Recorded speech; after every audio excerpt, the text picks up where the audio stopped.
You're watching Leafs Morning Take with host Nick Alberga and former NHLer Jay Rosehill. The show starts now. Would you like an indication of where we're at behind the scenes here at Leafs Morning Take? We're just debating potential offers for Austin Matthews. Nick Alberga, Jay Rosehill. The Thursday edition of Leafs Morning Take presented by Bet365. Hockey fans, check out Bet365's 3-goal early payout. When your team goes up 3, you get paid. It's that simple. Download the app today. Must be 19 plus. Ontario only. Please play responsibly.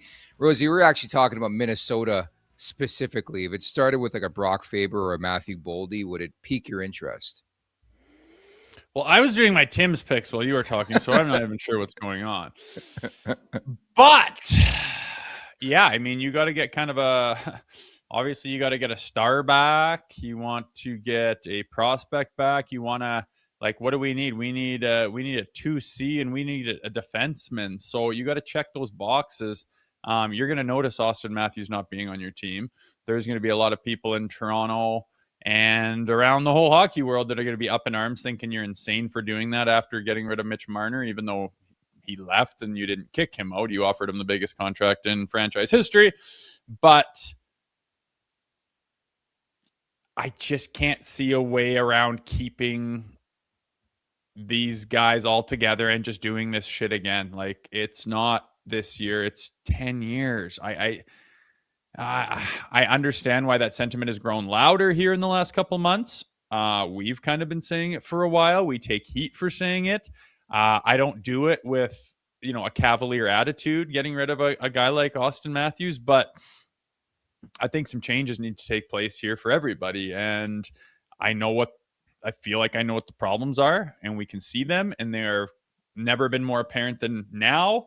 And for that reason, you're just wasting time if you continue to go forward with the same thing, expecting them to be completely different people. And it sucks because, like you say, it's really hard to make that move. But when you start throwing around the names that you are, all of a sudden, maybe that conversation does start happening. Luke writes in LMAO, fantasy trades and coach interviews, and Matt writes in, stop this. Stop the madness, damn it. Stop it. Okay, let's just keep doing what we're fucking doing then. Let's just keep doing what we just watched. Let's just keep doing what we've been doing since the Olympic break. Got it, guys. Don't touch a thing. Don't touch a thing. We got it all. We got the league right where we want them. Don't touch a thing. Everything's perfect. All right, okay. Sorry. Everything's good. Ready for the next question? No. What are your thoughts on Morgan Riley missing fan day with the flu? I saw that. It's interesting. I wouldn't want to do it either, but maybe he's got the flu. He's got the flu in the spring. It's cold in Toronto, isn't it? So he's probably got the flu. Don't want to be breathing that on other people. 6 feet. Wear your mask. Stay at home. Settle the curve. What exactly is fan day in 2026? What does that mean, fan day? Well, for some reason, I remember Phillies being like a big carnival. I can't really remember Toronto's, but I think it's like a ton of the work goes into having fun stations and stuff like that. And the kids come and Carlton's there and the wives and girlfriends put a ton of time into it. At least that was in Philly, and make a big day for, school kids with disabilities, different types of fans, and the players come in there and it's just kind of for the fans. So if I remember correctly, it's something like that. And yeah, it's a pretty good day actually. So, I don't think Morgan Riley wants to be cruising around public all that much right now, but he's also a stand-up classy guy. So I imagine he does have the flu, and he's trying to get over it so he can finish the season the right way. I could only wonder how these guys are feeling right now. Like 13 games is an eternity. You played in this league. It's not ending anytime soon. I don't know how you play out this slate, but it's a long-ass time from now. And, when you're a team that's rebuilding and you're supposed to be a bottom feeder, you're kind of prepared for it and people understand it. And you're thinking about your draft pick that you're going to get because of how bad you are. There's nothing good about this. There was no preparation for it. Nobody really anticipated it. It's unprecedented. The fall they kind of had from winning the Atlantic to going down to this. You don't have your pick. You could have had your pick, but then some weird stuff happened and you started pretending to play hockey, and now your chance of getting a pick is pretty much gone. You are in purgatory, man, and it's not ending anytime soon. Like this didn't all come about with 4 games left on the season and you just got to bang out a week and a half. There's 13 games left, and there has been a lot of games left, and it's not going all that fast, and every game kind of seems to be a bit of a slog. Like, what? I don't know, man. What's the chat saying? Are they mad that we're being negative? Like, what in the chat? Tell us what is positive. What should we talk about? I guess we're going to get to some signings here and talk about that too. So that could be positive. But like, when it's positive, we're positive. When it's not, I don't like just blowing sunshine up people's asses because it's not where they're at right now. Your guy Will Farmer's in the chat. Well, maybe you and I mean you ran Mitchie out of town. Back to the Marner conversation. We totally did, man. We're that powerful. He does what the podcast says. Yeah, it was us for sure. He might miss the playoffs. We got a lot Vegas, to think about. So. He's what? He might miss the playoffs in Vegas. That'd be kind of funny, wouldn't it? It would be hilarious. Yeah, we ran him out of town, and now we're going to run Austin out of town, too. We just want to run out all the talent, so we'll never win again. I don't know, man. It's a tough spot. I just can't wait to – like, the biggest thing to me about this organization is what are they going to announce their direction is? And after they do address the public – I just have this feeling it's going to be clear they don't have a freaking clue what they're going to do. They're going to just go scan the league, scan the teams, scan the GMs, scan the interest, and just, I don't know. It's going to be interesting, man. I'm really curious to see what they say when they finally do that press conference once this 13-game slog is over. What's the buzz phrase going to be like this year? Last year was a DNA change, remember? DNA change. A lot of DNA that changed. All the DNA stuff. Yeah. Changed. Well, they need to. If you're running the PR, what's the slogan you're running with after this season? Still need a DNA change. Still waiting on that change. It's tough, man. It's tough.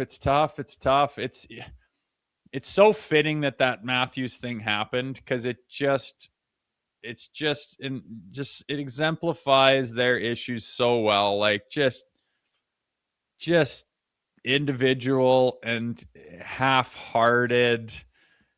It just sums up the season. It sums up all their losses throughout the years. It sums up their lack of success in the playoffs. And it sums up the problems they have, which need to be fixed, and nobody wants to look it in the face. Like, what are people saying who don't like what we say sometimes? What are they saying the fucking answer is to this? What are we missing? What are we missing? Bring in more Dakota Joshuas to put around Austin Matthews? Like that will, is that the answer? Like, what are we missing here? Well, I wanted to get to some submissions for the slogan. Do you want to do that instead? People in the chat are piping up. You want to hear some of them? Yeah. We got attitude change. We got purse change. We got still waiting. We got still waiting, and we got brain transplant. How about cute outfit change? Yeah. Fashion show. Yeah, I mean, I understand what they were trying to do. Again, that's why I just am fully on the players for this. Like you have a coach who knows what it looks like to win. I'm not saying he's the greatest coach in the world or he's made all the right calls. You have a GM that says, I can see where we're falling short here, and says the word snot. So then everyone's talking about snot and DNA, and they love buzzwords. But that's what they're lacking in the playoffs. It comes to a real heavy game with a good team that's on their toes, and we go, whoa, hey, relax, settle down, you guys. Like, this is getting kind of intense out here. Easy. That's how we look. And that's what we do in game 6s and 7s and stuff. That's what we do when it's time to fucking, you put a team against the wall and you're up 3 games to them on a playoff series, time to stomp on their throats, and they throw the kitchen sink at you because their whole season is on the line. And we go, whoa, what is that all about? That's kind of, what's with all this intensity? And they fucking lose. So they needed to make that change, and they did the best that they could with what was available. Obviously, not very good, but like Nick Waugh, everyone was pretty happy. It didn't do shit.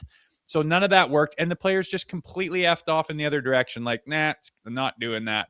So let's just put some other players who are going to be around the culture that's like not doing it, not interested in being intense, not interested in playing as hard as I can, not interested in coming together as a team. What do you want? What are we supposed to say here, man? Like, they tried to do what they needed to do unanimously. Everyone understood that's what they were lacking in, and they just effed off in the other direction. Like, I can't see it any other way.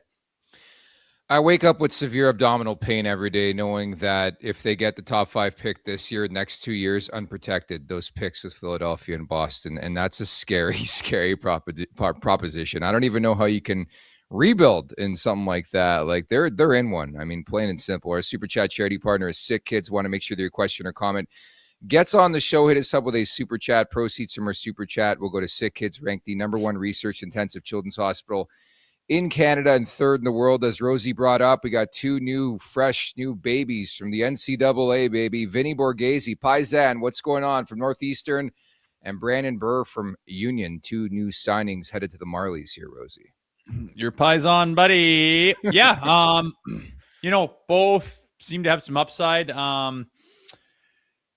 Vinny appears to be a rather short but mobile D-man with some offensive ability for sure. It's going to be interesting to see them in the pro ranks. I mean, is this a needle changer? Is this moving the needle? No, it's not.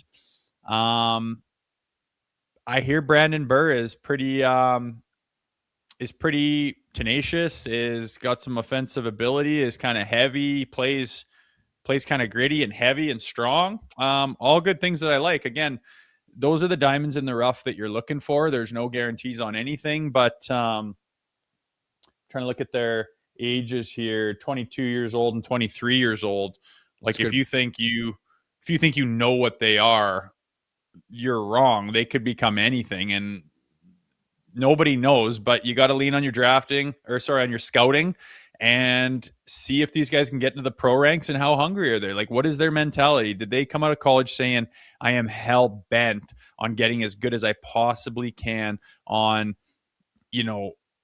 just putting every facet of my game on blast and adopting the pro mentality as heavy as I can, because I refuse to stop until I'm in the NHL making an impact on someone. Like, you got someone like that who finally can ditch the books and the studying and shit and just focus on hockey 100%. You might have a maniac in there who will just blow the doors off everyone and shock everybody and get to camp, or maybe play a year and then get in there and say, I'm way more developed and ready for this than anyone thought. And that's what you're looking for. It happens sometimes. And here's 2 opportunities where you can get a guy. And from what they say about the rankings and the scouting and stuff, a lot of teams were looking at these guys, and it's a positive that they choose to sign with Toronto. I'm not going to pretend to know who the fuck these guys are. I'll just be frank about it. I think I don't know. I have no clue. I don't watch college hockey, so that's why I lean on guys like Stephen Ellis from Daily Faceoff, our prospect analyst. If you want to check out more on what Stephen had to say about these 2 kids specifically, head on over to our YouTube channel. Where you're at right now, if you're watching on YouTube, at the Leaf Station 41. He's got a full breakdown, about 5 minutes long. I think his comp for Vinny Borgesi was like Nick Blankenberg. I think you have to heighten or lower expectations with college free agents, like Christian Hansen back in the day. Like, for example, Jacob Quillen is a guy that they signed out of college hockey. He's on their 4th line. He's fine. He's a good player. Luke Hames is another guy. I saw your eyebrows go up. Did you play with Christian Hansen? The frat pack? Bozak. I forgot about it, yeah. Bozak, Fratton, and Hansen? What an era, man. Fratty baby. Yeah. And Victor Stahlberg was in that. Handsome fuck, Victor Stahlberg, eh? Yeah, one my wife was also like, hello. Is that right? Is that right? Tell me about the attractive dudes out there. Yeah, I guess he was too. He had just blazing speed, dude. It was in not to get off topic, but it was in exhibition season at the Joe Louis, and Stahlberg was this new kid out of college, and there was a bunch of college signings, Bozak included. People were kind of excited about, and he was coming down the right wing in the Joe. and he fucking roasted Nick Lidstrom with a burst of speed, went wide, and then just wired one bar down on Chris Osgood. And everyone was like, oh my God. And this guy would turn on the jets, and it was like hyper speed, man. Everyone was really excited. And then I can't remember where it was. It was not a whole lot of games into the season. He cut to the middle thinking he was in Sweden, and he got hammered. Just led with his head right into this guy's D-man's shoulder. Open ice hit, conkied him, and he was never the same. Like, he would not. I didn't see the Jets again. He didn't turn the Jets on. He wouldn't. And it totally ruined him. So now, little funny things like that you remember from back in the day that maybe people forget about. But yes, these college guys temper expectations. There are no expectations. No. Go play some professional hockey, and we will see if you can turn into anything that we can use. That's what it is. There's no I'm not expecting anything. Here's where they're at. Here's what they do. Here's why they're here. Now let's see what they can do in the pro game. That's kind of all you can do with these guys, if you ask me. Well said. A lot of discussion this week about head coaches guesting on this podcast. It continues today as Peter DeBoer is going to drop by in about 15 minutes here. We're just doing the interview process for MLS. Pretty much. Do we get kickback when they hire somebody, or probably not? I kind of Did we get Berube hired back in the day? We interviewed him. Remember, in January, he gets hired in like May or whatever it was. Wasn't too long after, was it? I remember your face. I don't know. Would you love to coach the Leafs one day? Remember that question? Yeah. Well, we're going to do it to Pete here in about 10 minutes, and we'll see him dance around that as well. Dude, honestly, you know what bugs me is that when we look back to that summer, spring, it was Joel Quenneville. It always was Coach Q. If they could have just hired him, I would put money on it that this season would have been. I don't know. You see what he has done everywhere he's gone. He is as good as it gets as far as a man and as a coach. And some hiccup that nowadays what he did in 2010 wasn't proper. Like, Jesus Christ, talk about a Leafy thing to have him right. We're in the window where you could have hired him, and no, you're not allowed to, basically. I just think things would have been great. So now on to the next best available, because he's gone. I like Lavi, man. Lavi's kind of on the tip of my tongue. Obviously, DeBoer. We'll talk to him and get a sense of that. But what's nice is there's some available coaches who have some pedigree, right? If that is, in fact, the direction the Leafs go. Yeah, the tour has continued, by the way. I reached out to John Tortorella. Does not have any interest in coming on a podcast. Jim Hiller. I mean, we could do the gauntlet.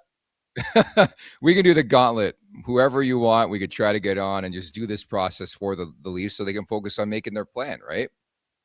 So they can focus on their presser where they're going to give us this plan that's really inspiring and everyone's on board. I hope they say something that you can get behind, man. I hope it's, I don't know what it's going to be. I really don't know what it's going to be. What are they going to, they can't lean on injuries. That ain't going to cut it. They kind of tried that. It blew up in their face. Yeah.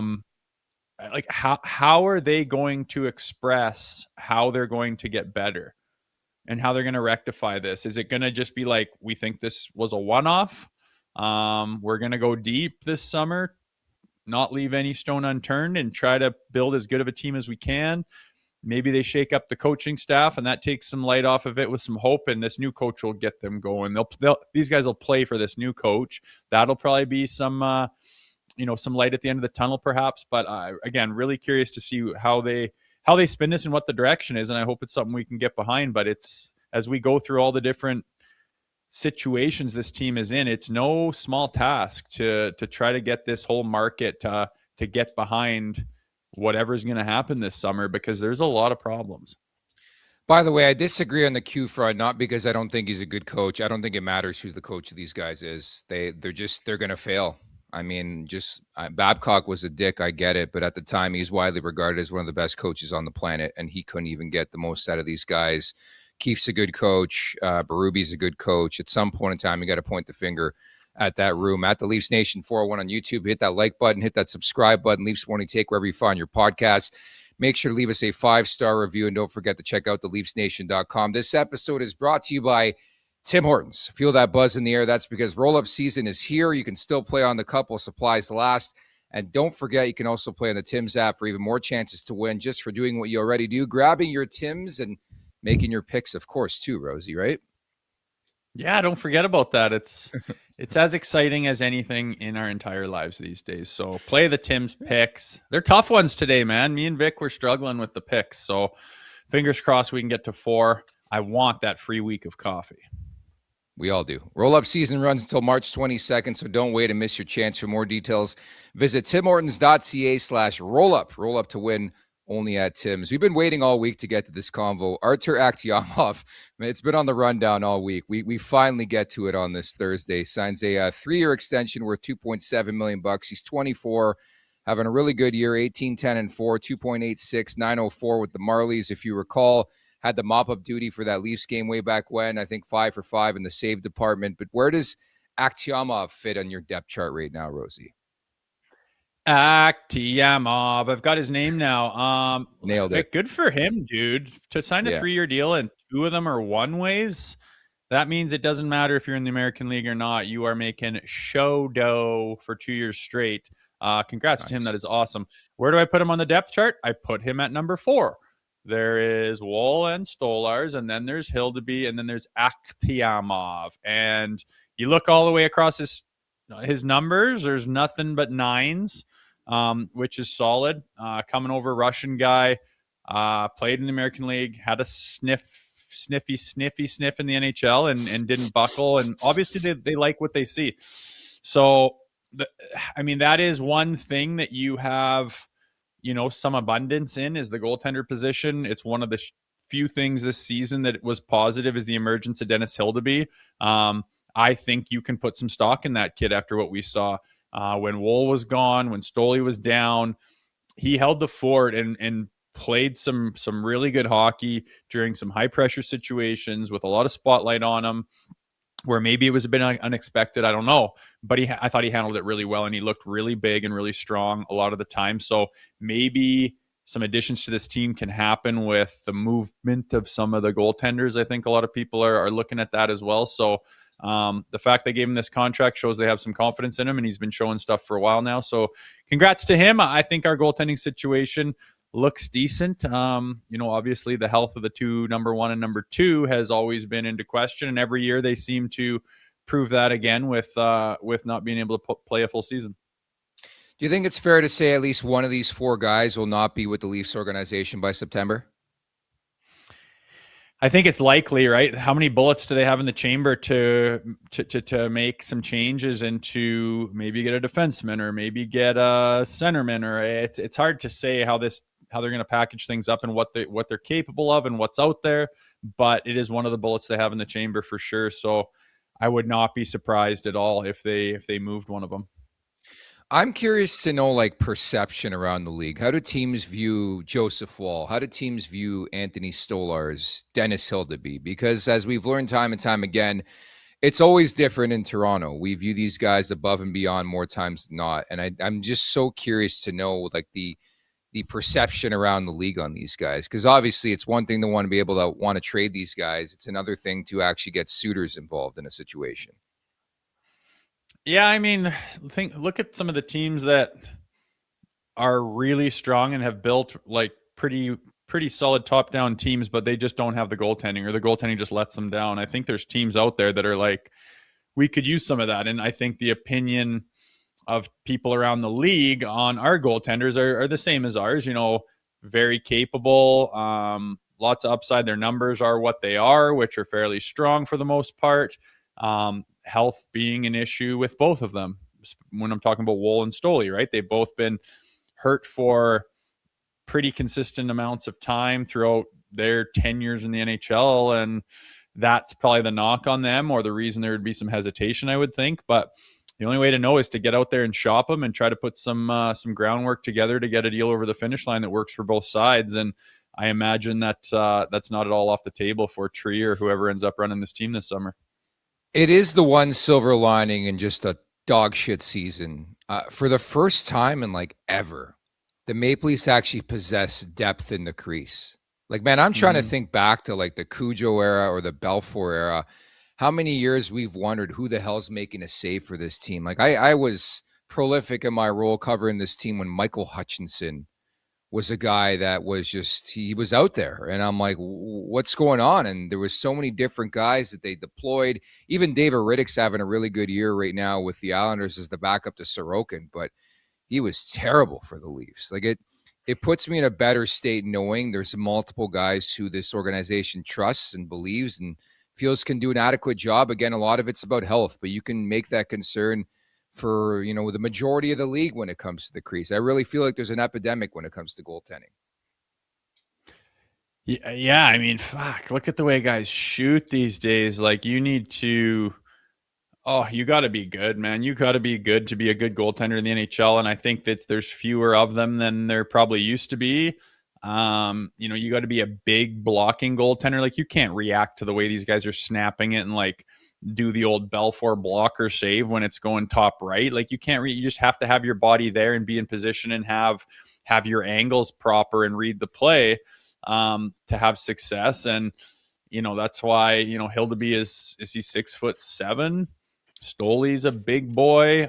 Even more impressive why Dustin Wolf in Calgary does what he does is his head's just under the crossbar. It looks like he is an athletic type of goalie, which you don't see as much anymore these days. But yeah, you go through the eras and the way this market's kind of chewed up and spit out some goaltenders. It's not an easy position to play in Toronto by any stretch. So yeah, the one shining thing, like you said, is the depth at goaltending here this year is something that we do have, and I imagine they'll be looking at maybe using it to try to make the team better in other ways.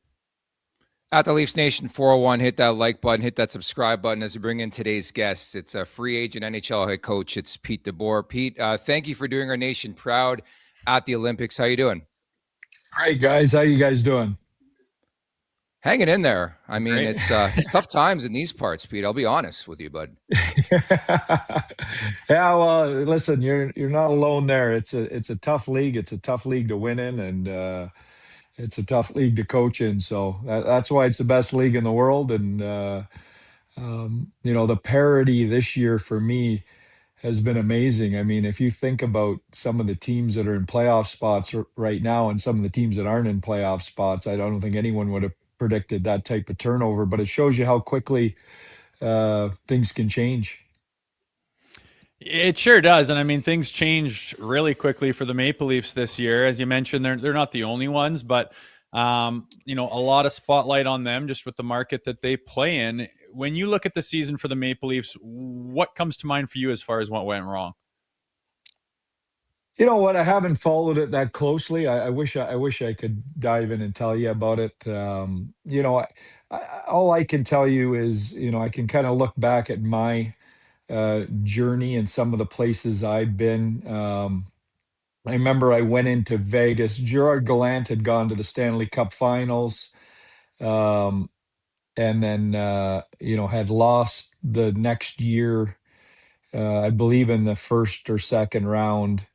And then the third year he was there, I believe, I might be getting the years wrong, but third or fourth year he was there, they stumbled around and were out of a playoff spot, and I went in there, and we went to 2 conference finals in a row, and then we hit a ton of injuries my third year. Not a lot changed.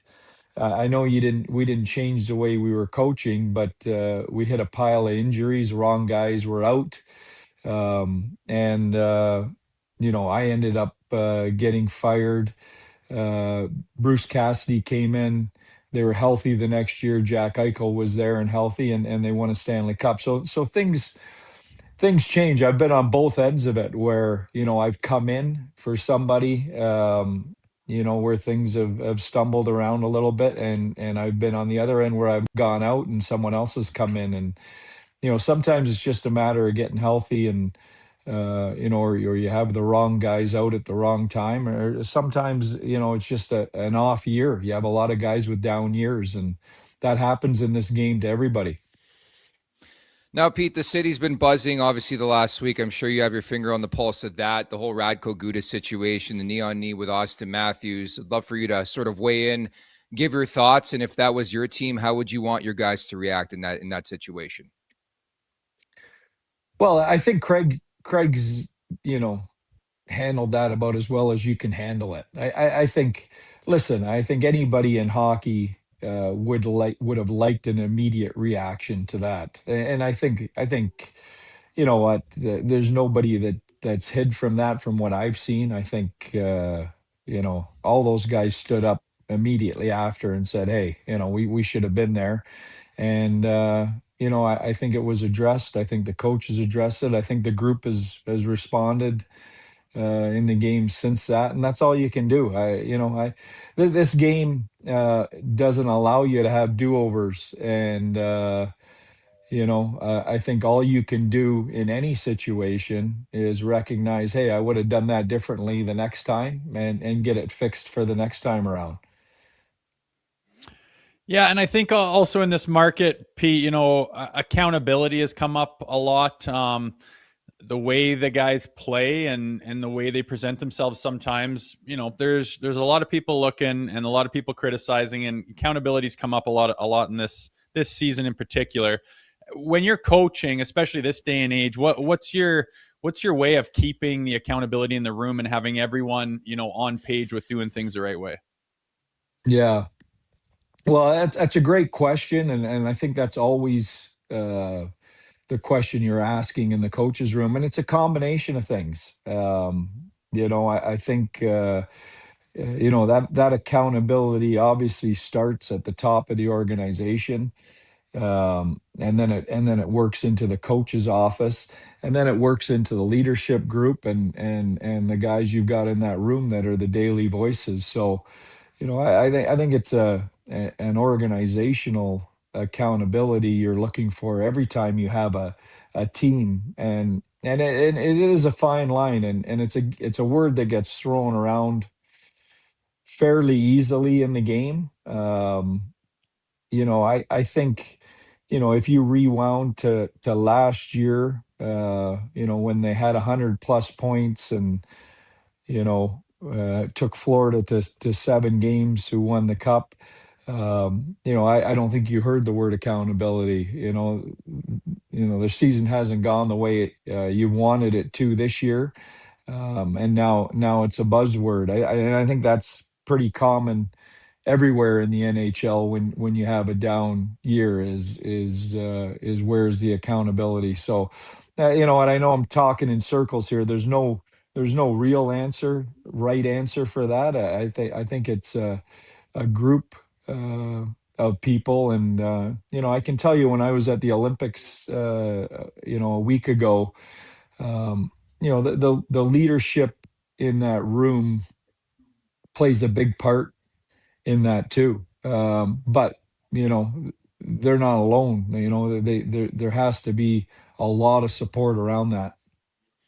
Coaches are always looking to evolve, and I'm happy you brought up the Olympics. I was going to ask you, obviously, you spent like 18 months, it felt like, in Italy at some point. So you were there for a long, long ass time, Pete. But what's the biggest thing you learned as a coach from your experience this time around at the Olympics? Like, for me, even watching the games last night, like Cole Hudson just steps into the NHL, and it's like he hasn't skipped a beat, looks a lot like his brother. Just, for me, it's more like how ice cold these younger players are. But what have you learned from the last little while here? Yeah. Well, you know what? It was an awesome experience. First off, it's the first Olympics I've got to participate in. I was on the 22 Beijing staff. We didn't get to go because of COVID, so it was an absolutely awesome experience. I went over at the beginning of the Olympics before the NHL guys got there. Stayed in the village, lived in the village with all those athletes who were. It was unbelievable to be around those athletes, because you're always around hockey players 24 hours a day. Those other athletes I was around that first week, those people have trained their entire lives for a 2-minute race, or a 1-minute speed skating race, or a 4 or 5 minute figure skating program.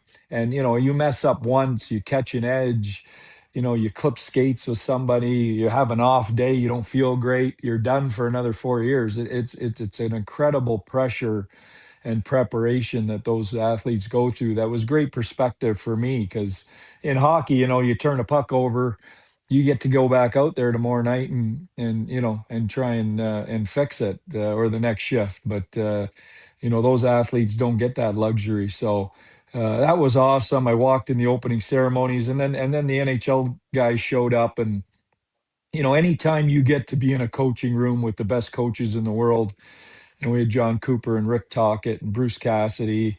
Ryan Getzlav was helping us out there, Misha Donskoff. And it wasn't just the first time. We've had meetings for 2 years in preparation for this, including the Four Nations.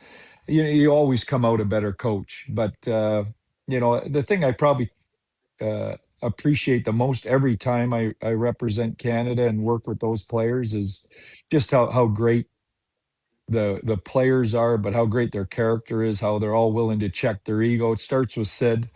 He's always the first guy to go, whatever role you have for me, whoever you want me to play with, wherever you need me, I'm willing to do that. And then that filters through the rest of the group. But you catch yourself as a fan in those games. I did at the Four Nations, I did here at the Olympics, because the level is so high. I mean, I coached in 2 Stanley Cup finals, 6 of the last 7 conference finals. And the level is a whole nother world above any of that hockey when you get those guys on the ice in that game. So you got to pinch yourself as a coach and go, hey, wake up here. You didn't buy a ticket. You're here to work. So it was just awesome to watch. And then, on your young guy angle, I could not believe Celebrini, how good he was. Born in 2006, which is just incredible. It's actually, he could have played in the World Junior this year, and he's playing in the Olympics against the best players in the world on McDavid's line. And there wasn't 1 minute where he either looked out of place or unconfident or out of his element. Just an incredible player and kid and athlete. No question. Unfortunately, with coaching, it's not always in those scenarios of being in the Olympics and being in the final and everything else. Sometimes you're where the Maple Leafs are right now, where it's kind of purgatory. I don't think they're going to slide down enough to get their draft pick, which is the only good thing about being in the basement. They, by all accounts, are not making the playoffs, and they have to play these last 13 games. What's it like as a coach trying to still find the ways to do things right and get that group motivated, knowing they're really not playing for very much? It's the hardest job in hockey, being in that position. I haven't been in that position much. I was in that position in Florida, my first job in the NHL, a couple times where, we unloaded at the deadline and played out the string, so to speak.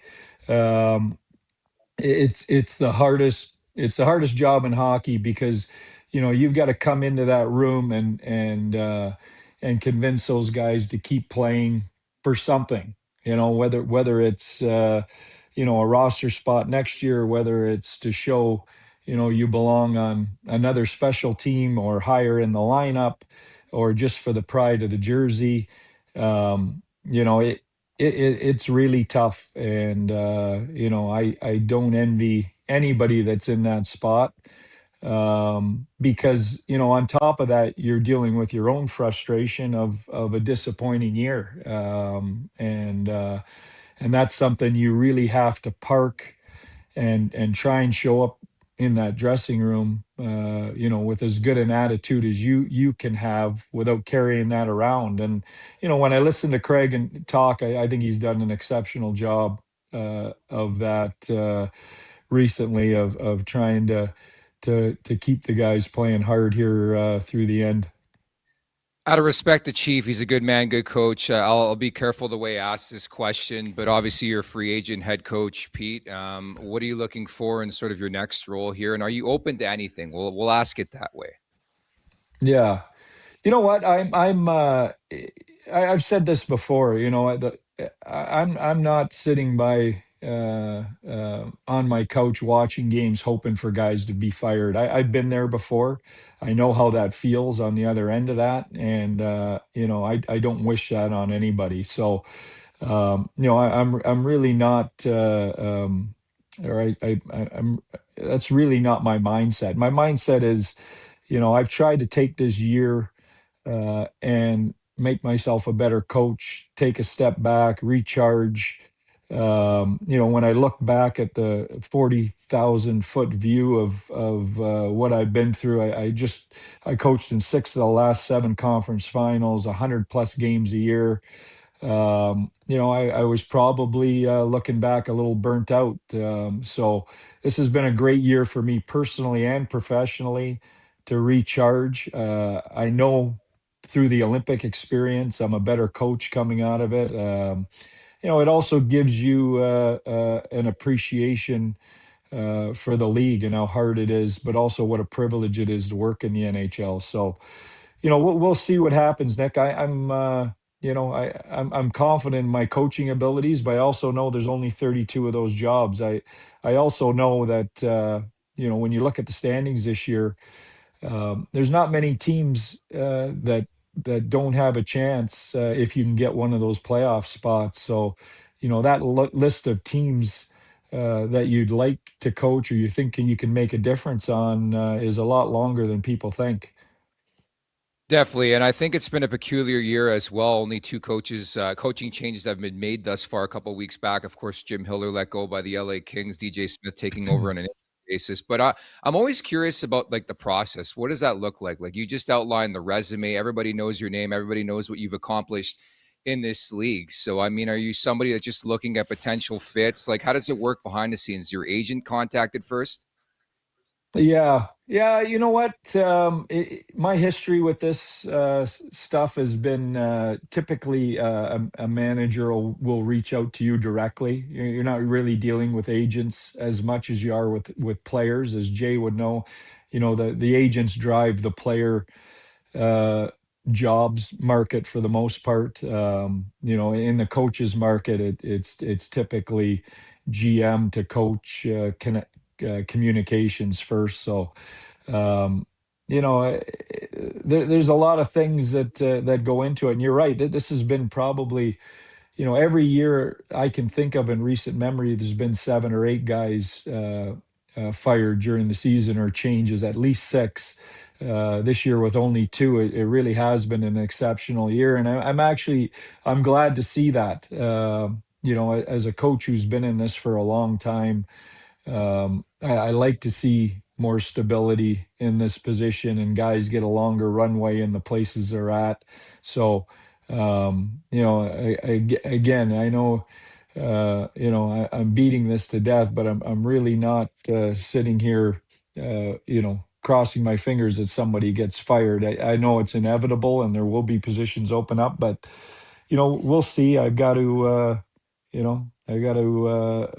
See what comes at me, and I'm open to anything. I know I still got a passion to coach again. When I was behind the bench at the Olympics, you get the juices flowing again, you get excited again, and with playoff hockey around the corner, I'm used to being in that element. That's the pieces of the game that I miss the most. Now, like you said, inevitably those spots do come up. It's the kind of the nature of the job. If there were options for you to go back to work in the fall, what are some of the things that you prioritize as far as choosing to take the next job with another organization? Yeah. Jay, I think a lot like a player, you're just looking for fit. You're looking for fit. You're looking for, I think probably more than a player, you're looking a little bit more at the people you're working with, who's hiring you. What does that situation look like? There's not many bad situations in the NHL anymore. I remember I came into Florida, my first NHL job 18 years ago, and my 3 years in Florida, we had 3 different ownership groups and 3 different general managers.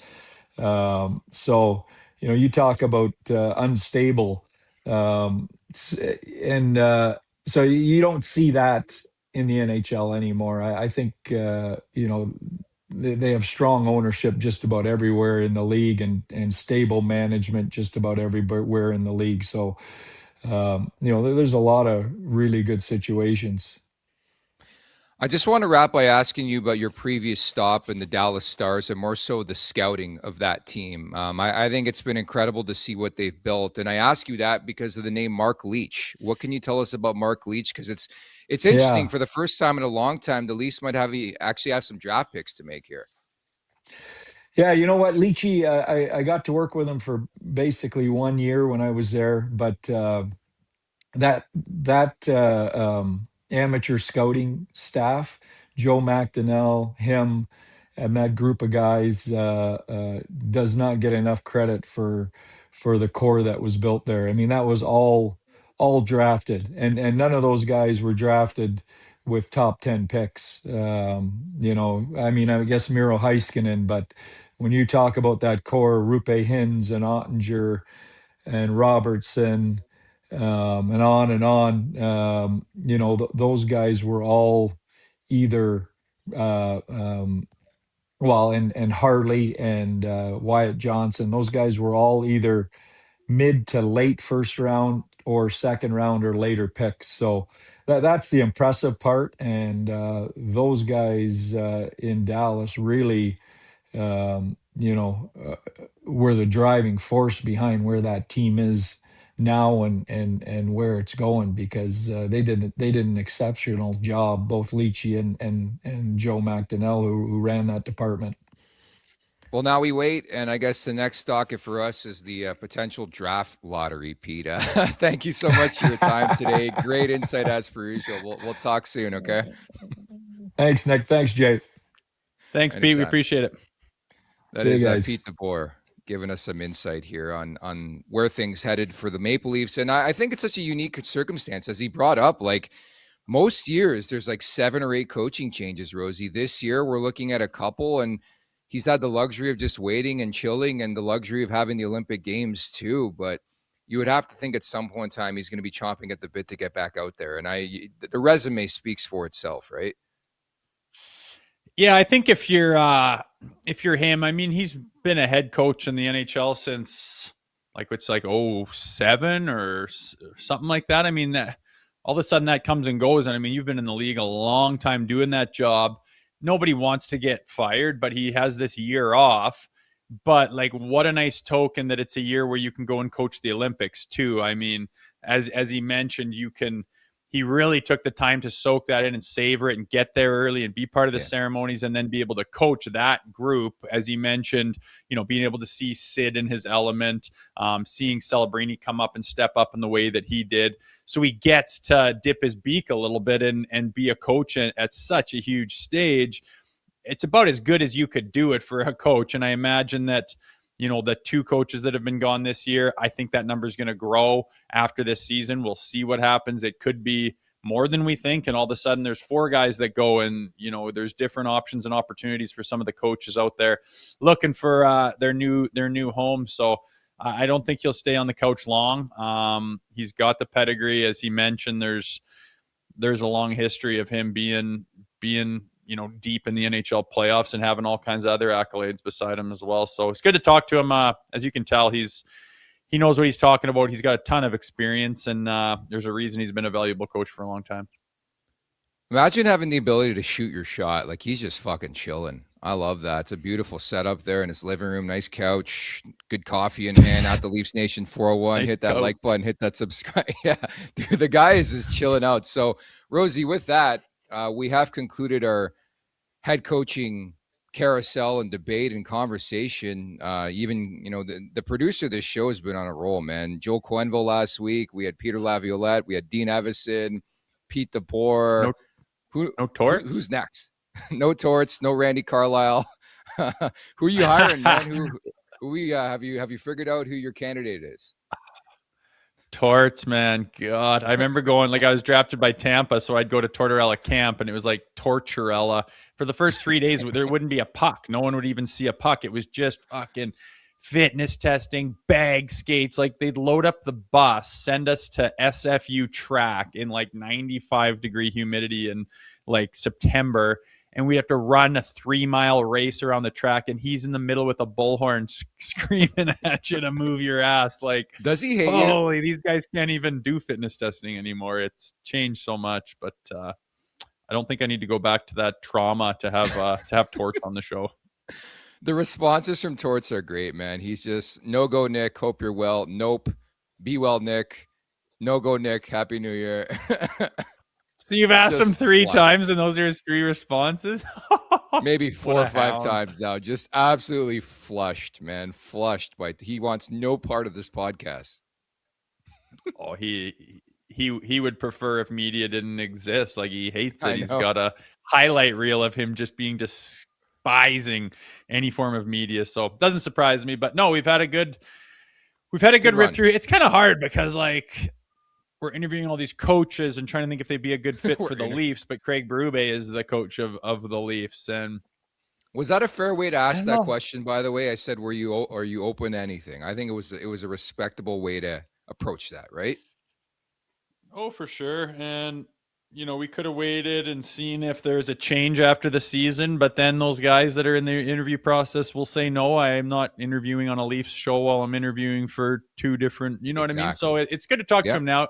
I thought you tiptoed at it totally well. And so did he. And he's, we know with his run-in with Berube this year where he reached out to him personally and said, hey, just so you know, I'm not looking at this job. They're not talking to me. Those reports are not true, and you're the coach of the Leafs. Just wanted to touch base because, as he said, he's been in that situation before. So it's kind of a unique job, the coaching staff. Some people say that they're hired to be fired. I mean, rarely does a guy stick around with an organization for years and years and years and years. Inevitably, a change is needed, and I guess we'll wait and see if that's in fact what the heads of the Toronto Maple Leafs think for this one. You know where I think he's headed, Pete DeBoer? No, where? Edmonton. Oh lordy, Lord! I don't know how you sell Toronto to Pete DeBoer. Like, I understand he's a former Maple Leafs draft pick. He's from Ontario, but he wants to win a Stanley Cup. He just talked about his resume. What was it? 6 conference finals in 7 previous seasons. Like, this team is nowhere close to winning a Stanley Cup. Nowhere close. Here's an abortion. Are you interested? What? No. That's interesting. Wait, I could see that taking place. Huh? My body, my choice. Feels like an abortion of a organization right now. It's funny how crazy it's gone and how many holes there are. Yeah. Anyways, yeah, that's interesting. I imagine he'd chomp at the bit to be able to coach McDavid and Draisaitl. But on the other hand, if you come into Toronto when it's kind of in shambles and everyone knows, hey, this is going to take some time, does that give you the ability to have some job security for a while, to give you some runway, to get things on track, to be able to form things maybe in the way that you think they should be done and have some say in the process? Maybe there's that to be said as well. And I mean, if you get the job in Toronto and you have time and some runway to make some changes with the understanding that it's not going to happen overnight, maybe that makes it a more of attractive job. I mean, being in Toronto, it's pretty cool regardless, but cool. Maybe these guys are looking for longevity or some ways to do something special where they have the time to do it. I'm not saying Toronto's going to give him that, but different ways to look at things. We should ask this question. If Toronto called you as a candidate for a head coaching position, what's the first question you would ask? I'd ask what the fuck you plan to do with your 2-star players. Are they staying or are they going? I don't think anyone knows the answer to that, man. That is where this lies right now. I don't know the answer to that. I don't know what kind of conversations they're going to have at the end of the season. I don't know what they're going to do. Like he mentioned, Dallas, to be in the position they're on, they drafted all that from the grassroots level. Did you hear that list of players? What's that? Did you hear that list of players he rolled out that they drafted?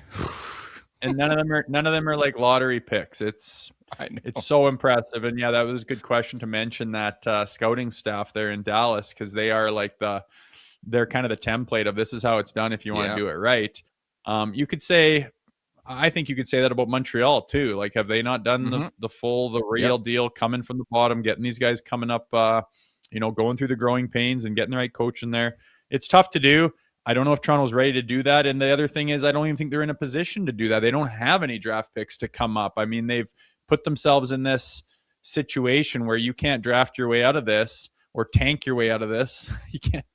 There's no way out of this unless you want to go on with what you've seen, or do you want to make some substantial changes and see if there's a hunger to take some of the guys you have off your plate with a lot of pedigree and see if you can, make a deal that you think you could go forward with and start to make some real change in the right direction with this team. I don't know. It's going to be interesting, dude. Let's finish on a positive note and support his Sick Kids. J-Rock 12, our guy. A positive is we can all still donate to Sick Kids even though the season is toast. Cheers to that. Cheers to Leafs Nation crew for going through the grind with us. We love you, J-Rock. Thank you. Appreciate it. What a guy. Much appreciate. That's good. I mean, fuck.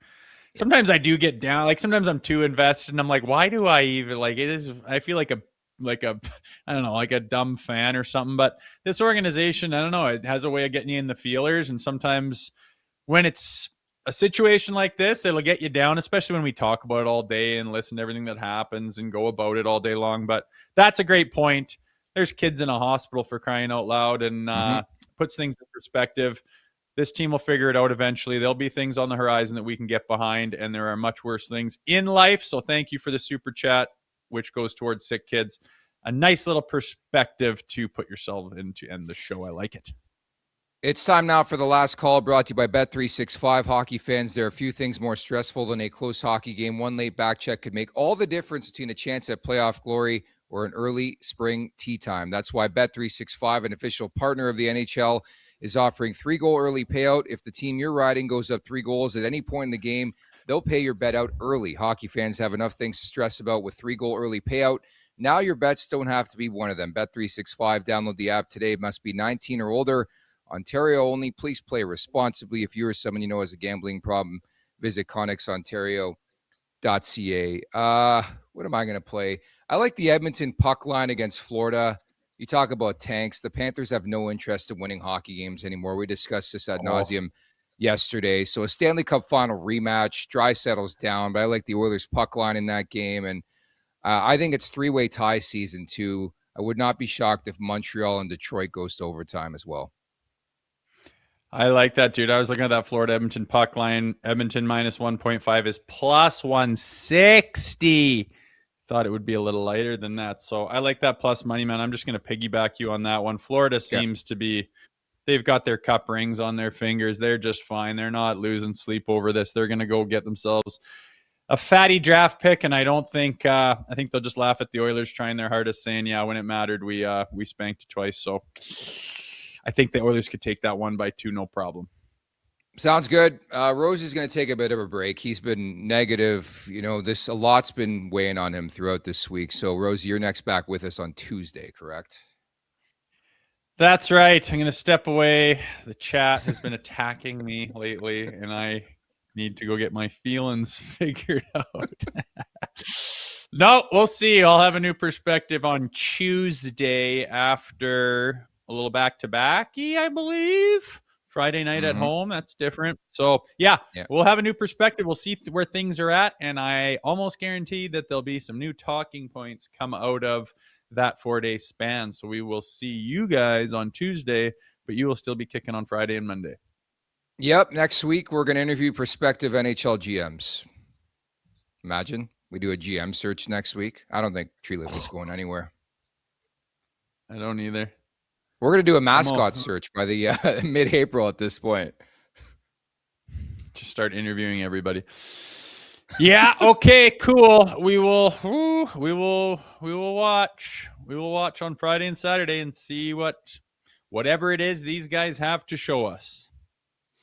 Very well said. Zach Phillips in the mix tomorrow in exchange for Jay Rosehill. Looking forward to the Friday edition of Leafs Morning Take. Thank you to everybody in the chat. You guys were fantastic.